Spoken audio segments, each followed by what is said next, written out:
తెలంగాణ ప్రజలే కాదు, ఆంధ్రప్రదేశ్ ప్రజల దృష్టి కూడా ఇప్పుడు గ్రేటర్ వైపే ఉన్నాయి. ఆ మాటకొస్తే దేశం మొత్తం బల్దియా ఎన్నికల వైపే చూస్తుంది.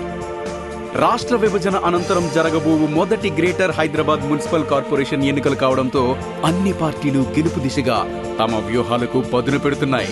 ముఖ్యంగా తెలంగాణ రాష్ట్రం ఏర్పడిన తరువాత జరిగిన ప్రతి ఎన్నికలలోనూ అధికార టీఆర్ఎస్ పార్టీకి ఎదురు లేకుండా పోవడంతో ఈసారి జరిగే గ్రేటర్ ఎన్నికలలో గులాబీ దళానికి షాక్ ఇవ్వాలని ప్రతిపక్ష పార్టీలు తమ అస్త్రాలను సిద్ధం చేస్తున్నాయి. ఎన్డీఏ భాగస్వామ్య పక్షాలైన బీజేపీ, టీడీపీలు ఉమ్మడిగా ఎన్నికల బరిలో దిగనుండగా మిగిలిన పక్షాలు అయిన టీఆర్ఎస్, కాంగ్రెస్, ఎంఐఎంలు ఒంటరిగానే ఎన్నికల బరిలో దిగి తమ అదృష్టాన్ని పరీక్షించుకోబోతున్నాయి.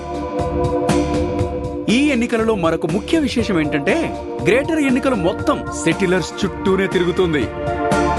గతంలో జరిగిన గ్రేటర్ ఎన్నికలలో బీజేపీ మినహా మిగిలిన అన్ని రాజకీయ పక్షాలు మైనార్టీ ఓట్ల కోసం ప్రాకులాడగా, ఇప్పుడు ఆ వంతు జీహెచ్ఎంసీ పరిధిలో అధిక సంఖ్యలో నివసిస్తున్న సీమాంధ్ర ప్రజలు కావడంతో అన్ని రాజకీయ పార్టీలు సెటిలర్స్ మంత్రాన్ని జపిస్తున్నాయి. ఎవరికి వారి సెటిలర్స్ ఓట్లను తమకు అనుకూలంగా మార్చుకోవడం కోసం సెటిలర్స్ పై వరాల జల్లు కురిపిస్తున్నాయి.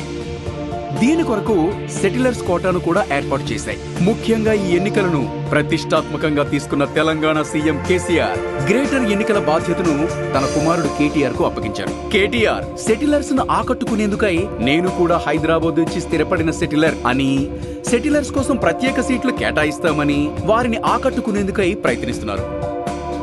మేము కూడా తక్కువ కాదు అన్నట్టు టీడీపీ ఏకంగా డిప్యూటీ మేయర్ పదవిని సెటిలర్స్ కే కేటాయిస్తామంటూ ఎన్నికలను మరింత వేడెక్కించింది. దీనితో ఈ ఎన్నికల రేసులో తామెక్కడ వెనుకబడిపోతామోనని కాంగ్రెస్, ఎంఐఎం పార్టీలు కూడా సెటిలర్స్ పై ఎక్కడ లేని ప్రేమను కురిపిస్తున్నాయి. ఎంత చేస్తున్నా సెటిలర్స్ గురి ఏ పార్టీ మీద ఉంటుందో తెలియాలి అనంటే ఫిబ్రవరి 5 వరకు ఆగాల్సిందే. కొసమెరుపు ఏంటంటే తెలంగాణ ఉద్యమ సమయంలో కేసీఆర్ అండ్ ఫ్యామిలీ సీమాంధ్ర ప్రజల మనస్సు ఎన్ని రకాలుగా గాయపరచాలో అన్ని రకాలుగా గాయపరచడమే కాకుండా వ్యక్తిగత దాడులు కూడా చేసిన టీఆర్ఎస్ ఇప్పుడు ఎన్నికల కోసమంటూ పలుకుతున్న చిలక పలుకుల్ని సీమాంధ్ర ప్రజలు ఎంతవరకు విశ్వసిస్తారో.